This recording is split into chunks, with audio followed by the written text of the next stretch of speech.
محمد سيد الكونين والثقلين والفارقين من عرب ومن عجم.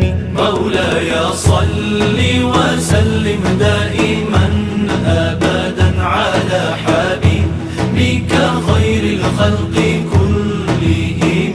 مولاي صل وسلم دائما أبدا على حبيبك خير الخلق كلهم.